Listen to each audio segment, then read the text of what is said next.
コインテレグラフジャパンへようこそ。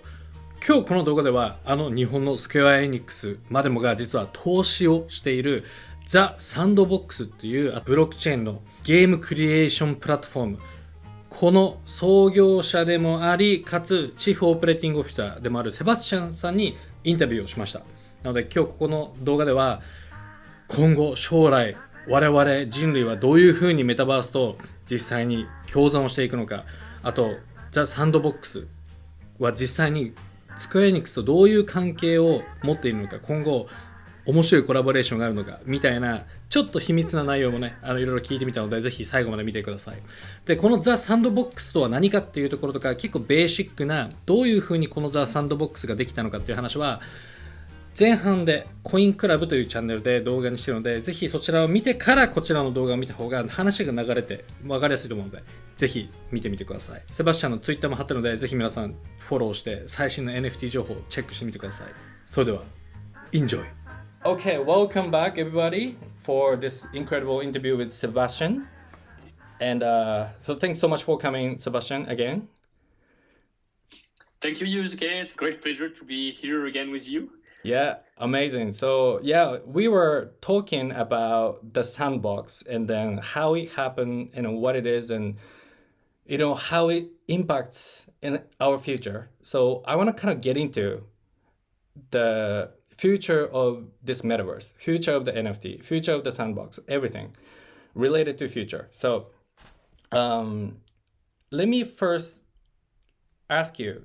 So because the sandbox, for those who people who are watching, if you don't know about the Sandbox is this platform where anyone can create the game, right? And then, which Sebastian explained in depth in the previous video. But does this mean, Sebastian, that right now we see this gigantic gaming company like the Epic Games or like all those creating, the big institution creating amazing games?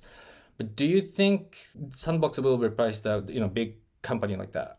Or what do you envision Sandbox to be in the future? Well, it's a great starting question, and it comes very recently. There was a study by Newzoo, which is a company focused on looking at market trends, the future into gaming, analytics. Yeah. And they published this metaverse gateway map where they separate definitely centralized metaverse like Roblox, Minecraft, Fortnite, Horizons, Core, many others, and the decentralized one, which Sandbox is part of, with other projects, obviously, Somnium Space, Decentraland, CryptoVoxel, etc. Yeah. Obviously, we are one of the few into the decentralized world, and hopefully we want to really showcase the possibilities of what it means to be a truly decentralized virtual world where users can own their asset, can own their identity with their avatar, can own their currency as a bank, and promoting that openness, allowing users to bridge their NFTs to play with them across multiple virtual worlds and have different experience across them. To that extent, we've already made a collaboration this year with one of the centralized virtual world, which is Zepeto. Zepeto is a Korea-based social network which has more than 200 million users. Wow. And we did a first NFT collaboration with them where into the two virtual worlds, you had a space that similar but different experience in a way, both for the aesthetic part, because Zepeto has its own aesthetic, Sandbox has its more voxel-based aesthetic, and also a gameplay, like game in Sandbox, more like exploration, socializing in Zepeto. And we also launched an exclusive collection on NFT. This was a first test, and I think it proved really interesting results and should open to more opportunities afterward. Obviously, other centralized virtual world are aware about NFTs and blockchain. Tim Sweeney, the CEO of Epic, has been mentioning it quite a few times on his own Twitter, and seem to be really open to approach and find a way to bring on the technology, which sounds very promising, but yet has to reveal the exact plans and how it will introduce NFTs. Is it fully embracing the idea that users can take on their content outside of the platform or will be locked into one. Mm-hmm. We think like at the end of the day, the metaverse is not just one. It's a plurality of virtual world. Those virtual world users will be spending time into them. So we want to shape Sandbox to be one of those virtual world where users will be spending most of the time because of they are aligned with the idea of like owning their content, and they see the incentive of like, if I spend that same amount of time into a game that is as fun as the centralized one, I better do it in a place where I can earn a revenue stream rather than I don't. That's the problem, basically, right? So now we're working for that. I think it's going to take us 2 years to achieve, 2 to 10 years actually, to achieve the different milestones on our roadmap.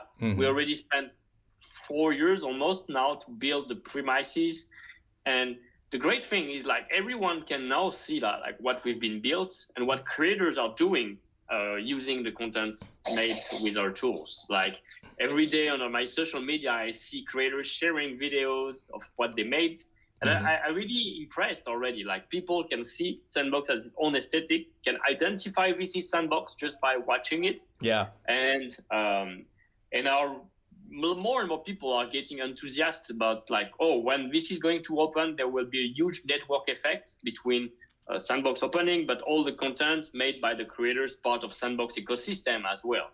That will be, in my opinion, a really important tipping point into our growth, and after that into adoption.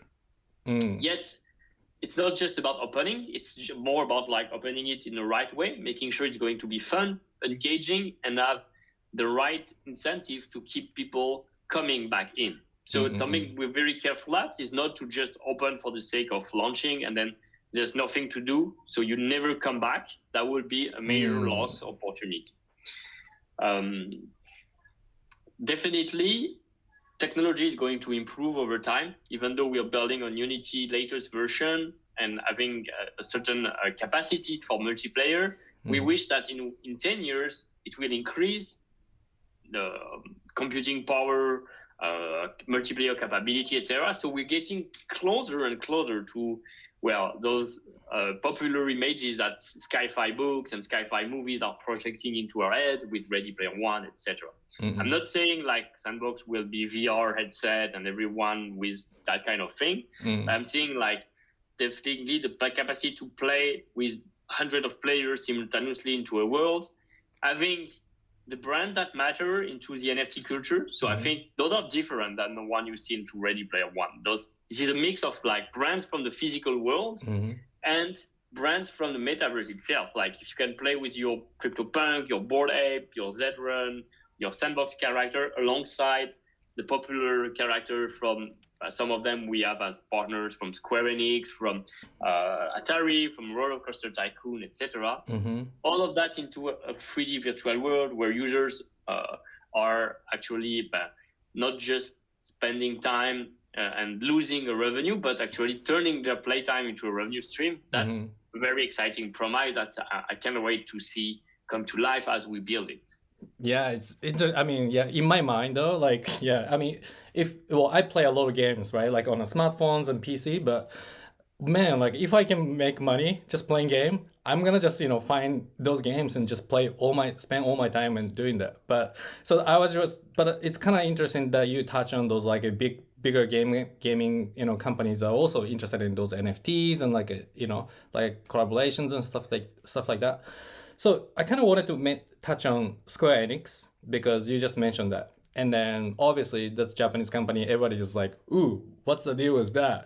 What is a relationship? Can you maybe touch on, how it happened and what is the capacity that you're actually working together? Yes, of course. So Square Enix is, first of all, an investor into Sandbox. So back in July 2019, they participated into our seed round of investment. Essentially, as they are backing the vision and they want to learn from us, like how we are going to implement blockchain to create a user-generated content platform that use NFTs. So that was for us also a way to access the learning, but it's evolving, that relation. And I think we'll see more and more collaboration with Square Enix and the IPs of Square Enix, which I can't wait to tell more, hopefully, this year. Maybe it's going to be like, I don't know, Final Fantasy or I don't know, potentially? Well, no comments. That's ambitious. I think we have to prove first that, well, we're capable of hosting such a big, renowned IP into a virtual world. But then once we prove it, I think about the possibility of a Final Fantasy RPG game where indeed users own all their assets, their equipment, their character, and their level, and all of that as an open economy with marketplaces. I think it would be huge. And then let's build it so that it can happen. That's gonna be interesting. In my request though, I also want to see the Dragon Quest and everything else. All those. There's so many great IPs. Square Enix is a great company. Like maybe people obviously they know RPG, but they have all sorts of games in their catalog and IPs across the world. They have the Square Enix Japan, which is our investor, but Europe, US as well. Each one of them manage a different platform and portfolio. So we see, we think like there will be many opportunities as well to bring not just one, but potentially many of Square Enix IPs into Sandbox. But again, before that, we have to prove that Sandbox as a platform is capable of hosting such major hits, major blockbusters, both in terms of like the possibilities our creation tools offer, the experience for players, the quality. If you play the latest Final Fantasy 15, etc., the standards, like those are games that costed hundreds of millions of dollars to produce, and with teams, hundreds of people, if not thousands of people working on it for several years. So we have to put that and think, okay, if we were to build it into Sandbox, how does that translate into creating something into Sandbox? Yeah, man, that's so exciting. Oh my goodness. Okay, so obviously there's just so many things to look for, and we're gonna be patiently wait for that moment. But I kind of also touch on this maybe future state that might impact on, which you quickly mentioned, the AR, VR, technology. So I'm a big fan of, AR, VR technology. I personally built not a lot of, but AR application and VR application, like a super simple game on a Unity. So I hear that, for example, company like Apple is thinking about releasing AR headset or glasses in next 2 to 3 years. Do you think does that kind of technology impact you the way that Sandbox is? And maybe if you have a thought, can you share that?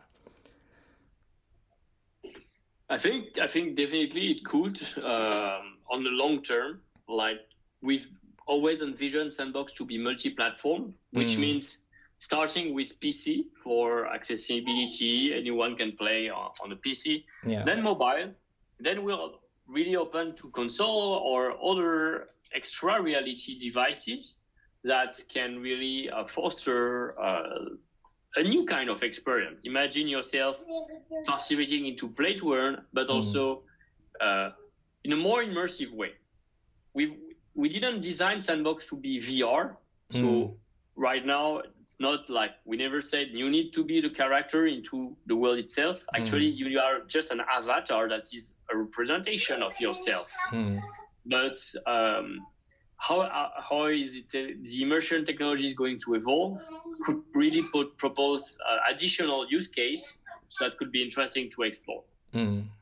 Yeah, that's gonna be interesting to see. I think in my mind it's just I'm just a person who care about the AR, so probably once those technology comes in, then it's gonna be a lot of changes that we're gonna see in the future.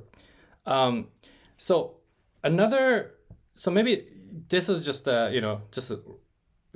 just one question that I came up right now, but so you guys are on Ethereum, right? And then we built on Ethereum, but we just recently announced that we're moving Sandbox to Polygon Matic as a layer 2 as part of our effort to reduce our carbon footprint, first of all, by acquiring carbon offset credit, by supporting charities who are regrowing forests, planting trees, but also helping nurture existing forests, and moving on the technology side to Polygon layer 2 for faster transaction, cheaper fees, and experience that will accelerate the growth of Sandbox. Yeah. Are you looking forward to this, like ETH 2.0 and, does that like positively impact on Sandbox? Yes, we are definitely looking at Ethereum 2.0 as well. And I think over the long term, our approach is to build Sandbox in a way that it could be multi-chain or like the choice of the layer 2 or sidechain will not impact. Like it would be seamless to transfer assets across those chains or seamless to operate between mainnet and sidechains. I see. Very interesting. Well, I realize, we are running out of time a little bit. So maybe just the last couple questions. And maybe can you go, already time flies in our conversation. I know, it's just like 2 hours. we have an hour, just like time flies. But maybe can you touch on, the roadmap of the Sandbox that maybe you can share for the investors and players and creators this year? Yeah, so for this year, our main objective is to launch the first play-to-earn season in Sandbox. It will be this summer, a social multiplayer season that offers a first taste for users to engage and earn sands as part of the rewards, and continue until the end of the year with... It's okay. Yes, kids, that's the new word we live in now. Yeah. All right, so and then to offer also towards 2022 launching on mobile. I think it's going to be an important milestone. And continue updating the main game maker tool this year, where offering more possibilities for creators. So it started, any creators can make their own RPG, narrative game, or use those mechanics of quest, victory, now adding more gameplay like leaderboards that could really trigger but different incentive for landowners to create games that are either competitive, PvP or PvE, with community goals, and then enable all sorts of new gameplays. We also try to think how does platform like Sandbox enable users to make new kind of game, things that you do not see yet on other platforms, and how do we empower those creators? So that's why we've been hiring also tremendously over the past few months. The company has grown to 100 people, and we're still hiring a lot. Senior talents from major game studios to build the tool that will fit the needs of creators. Oh, that's exciting. Congrats on the huge growth. So I just wanted to, kind of close this interview here because I just want to be mindful about your time. But first of all, thanks so much. But maybe, as a closing remarks, maybe could you deliver some, message to people in Japan, as a maybe potential creator, potential player, potential investor, or, there's so many people watching this. So maybe, can you deliver some message? Well, we're really excited to have an existing Japanese community of creators who, but I invite you to join our different channels there, the Japanese Twitter, Japanese Discord, so you can talk to them, see how the Sandbox platform can onboard you to allow you to create exciting content. I think essentially, we also have great partners in Japan. One of them is CoinCheck. It's one of the largest exchange which opened the NFT marketplace, and they are a partner who own lands and allow Japanese users to own lands into Sandbox Metaverse as well. So they are really helping us to reach out to even broader Japanese community. And my suggestion is if you get interested into Sandbox after this interview, if you talk with our community and see the potential, try to get an NFT for yourself. That's usually the first step in an NFT from Sandbox or an NFT from any project you like, that's how you join a community. That's how you become yourself part of this movement. And then from there, hopefully you'll start to understand the benefits of like, what is that NFT? What does it mean to own an NFT versus a digital asset? And how you're now part of this Web3 movement and the metaverse in general. Amazing. Thanks so much for the tip. I think I totally agree with you. So I'm going to put all the link, the necessary, in the down below. So please go ahead and then, and check all the websites and maybe create your own NFT to just join this movement. It's going to be fun. So exactly. Yeah, amazing. So thanks so much for your time today. I know you're incredibly busy. I appreciate all your time today. And then hopefully, maybe you can come back to the show sometimes like, next month or maybe a month after, whenever you're free. We would like to hear more about the recent development about the Sandbox. Absolutely. It's been a pleasure, Yusuke, and I'm really looking forward to continue that conversation with our Japanese community and a follow-up, like maybe in a few months, where we are after we launched the first play to earn season in Sandbox, what are those IPs we announced back then, what we're going to do with them, etc. So stay tuned, follow us on the different links Yusuke will be adding, and see you very soon again. Amazing. Thanks so much, and then talk to you soon. Bye, everyone. Bye. Cointelegraph. Like, subscribe, and hodl.